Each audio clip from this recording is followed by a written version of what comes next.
اعوذ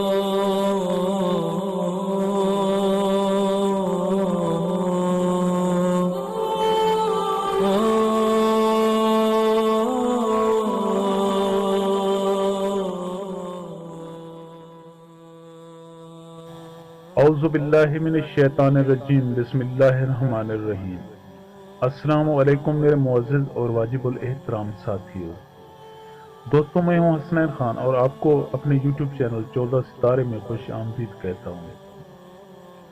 روئے زمین پر سب سے پہلا قاتل قابیل اور سب سے پہلا مقتول حابیل ہے۔ قابیل و حابیل یہ دونوں حضرت آدم علیہ السلام کے فرزند ہیں۔ ان دونوں کا قصہ یہ ہے کہ حضرت حوا کے ہر حمل میں ایک لڑکا اور ایک لڑکی پیدا ہوتے، اور ایک حمل کے لڑکے کا دوسرے حمل کی لڑکی سے نکاح کیا جاتا تھا۔ اس دستور کے مطابق حضرت آدم علیہ السلام نے قابیل کا نکاح لیوزا سے جو حابیل کے ساتھ پیدا ہوئی تھی، اور حابیل کا نکاح اقلیمہ کے ساتھ جو قابیل کے ساتھ پیدا ہوئی تھی کرنا چاہا، مگر قابیل اس پر راضی نہ ہوا، بلکہ چونکہ اقلیمہ زیادہ خوبصورت تھی اس لیے وہ اس کا طلبگار ہوا۔ حضرت آدم علیہ السلام نے اس کو سمجھایا کہ چونکہ اقلیمہ تیرے ساتھ پیدا ہوئی ہے اس لیے وہ تیری بہن ہے، اس کے ساتھ تیرا نکاح نہیں ہو سکتا، مگر قابیل اپنی ضد پر اڑا رہا۔ بالآخر حضرت آدم علیہ السلام نے یہ حکم دیا کہ تم دونوں اپنی اپنی قربانیاں خداوند قدوس کے دربار میں پیش کرو، جس کی قربانی مقبول ہوگی وہی اقلیمہ کا حقدار ہوگا۔ اس زمانے میں قربانی کی مقبولیت کی یہ نشانی تھی کہ آسمان سے ایک آگ اتر کر اس کو کھا لیا کرتی تھی۔ چنانچہ قابیل نے گیہوں کی کچھ بال اور حابیل نے ایک بکری قربانی کے لیے پیش کی۔ آسمانی آگ نے حابیل کی قربانی کو کھا لیا اور قابیل کے گیہوں کو چھوڑ دیا۔ اس بات پر قابیل کے دل میں بغض و حسد پیدا ہو گیا اور اس نے حابیل کو قتل کر دینے کی ٹھان لی، اور حابیل سے کہہ دیا کہ میں تجھ کو ضرور قتل کروں گا۔ حابیل نے کہا کہ قربانی قبول کرنا اللہ تعالیٰ کا کام ہے اور وہ متقی بندوں ہی کی قربانی قبول کرتا ہے۔ اگر تو متقی ہوتا تو ضرور تیری قربانی قبول ہوتی۔ ساتھ ہی حابیل نے یہ بھی کہہ دیا کہ اگر تو میرے قتل کے لیے ہاتھ بڑھائے گا تو میں تجھ پر اپنا ہاتھ نہیں اٹھاؤں گا، کیونکہ میں اللہ سے ڈرتا ہوں۔ میں یہ چاہتا ہوں کہ میرا اور تیرا گناہ تیرے ہی پلے پڑے اور تو دوزخی ہو جائے، کیونکہ بے انصافوں کی یہی سزا ہے۔ اور پھر آخر کار قابیل نے اپنے بھائی حابیل کو قتل کر دیا۔ بوقت قتل حابیل کی عمر 20 برس کی تھی، اور قتل کا یہ حادثہ مکہ مکرمہ میں جبل سور کے پاس یا جبل ہیرا کی گھاٹی میں ہوا، اور بعض کا قول ہے کہ بصرہ میں جس جگہ مسجد اعظم بنی ہوئی ہے منگل کے دن یہ سانحہ ہوا۔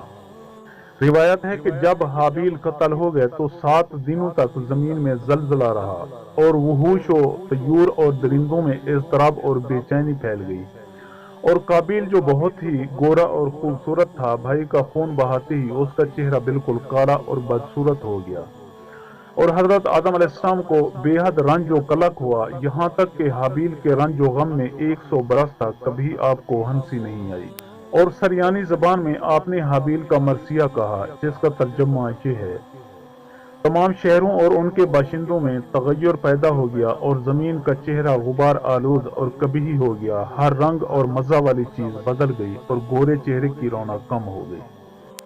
حضرت آدم علیہ السلام نے شدید غضبناک ہو کر قابیل کو پھٹکار کر اپنے دربار سے نکال دیا، اور وہ بد نصیب اقلیمہ کو ساتھ لے کر یمن کی سرزمین عدن میں چلا گیا۔ وہاں ابلیس اس کے پاس آ کر کہنے لگا کہ حابیل کی قربانی کو آگ نے اس لیے قبول کیا کہ وہ آگ کی پوجا کیا کرتا تھا، لہٰذا تو بھی ایک آگ کا منظر بنا کر آگ کی پرستش کیا کر۔ چنانچہ قابیل وہ پہلا شخص ہے جس نے آگ کی عبادت کی، اور یہ روئے زمین پر پہلا شخص ہے جس نے اللہ تعالیٰ کی نافرمانی کی اور سب سے پہلے زمین پر خون ناحق کیا، اور یہ پہلا وہ مجرم ہے جو جہنم میں سب سے پہلے ڈالا جائے گا۔ اور حدیث شریف میں ہے کہ روئے زمین پر قیامت تک جو بھی خون ناحق ہوگا قابیل اس میں حصہ دار ہوگا، کیونکہ اسی نے سب سے پہلے قتل کا دستور نکالا تھا۔ اور قابیل کا انجام یہ ہوا کہ اس کے ایک لڑکے نے جو کہ اندھا تھا اس کو ایک پتھر مار کر قتل کر دیا، اور یہ بدبخت نبی زادہ ہونے کے باوجود آگ کی پرستش کرتے ہوئے کفر و شرک کی حالت میں اپنے لڑکے کے ہاتھوں مارا گیا۔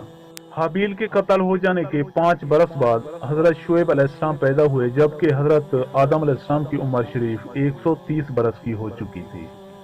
آپ نے اس ہونہار فرزند کا نام شیس رکھا۔ یہ سریانی زبان کا لفظ ہے اور عربی میں اس کے معنی ہبت اللہ یعنی اللہ کا عطیہ ہے۔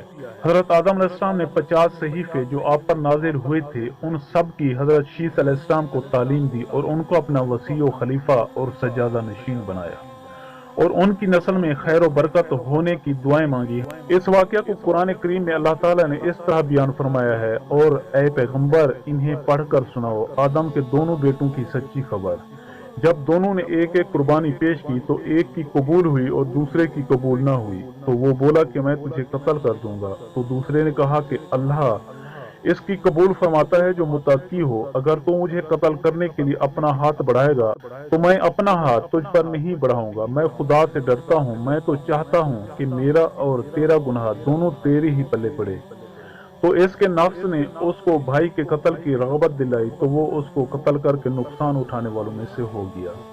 پیارے دوستو، اس واقعے سے چند ہدایتوں کے سبق ملتے ہیں۔ نمبر 1، دنیا میں سب سے پہلا جو قتل اور خون ناحق ہوا وہ ایک عورت کے معاملہ میں ہوا، لہذا کسی عورت کے فتنہ عشق میں مبتلا ہونے سے خدا کی پناہ مانگنی چاہیے۔ اور نمبر 2، قابیل نے جذبہ حسد میں گرفتار ہو کر اپنے بھائی کو قتل کر دیا۔ اس سے معلوم ہوا کہ حسد انسان کی کتنی بری اور خطرناک قلبی بیماری ہے۔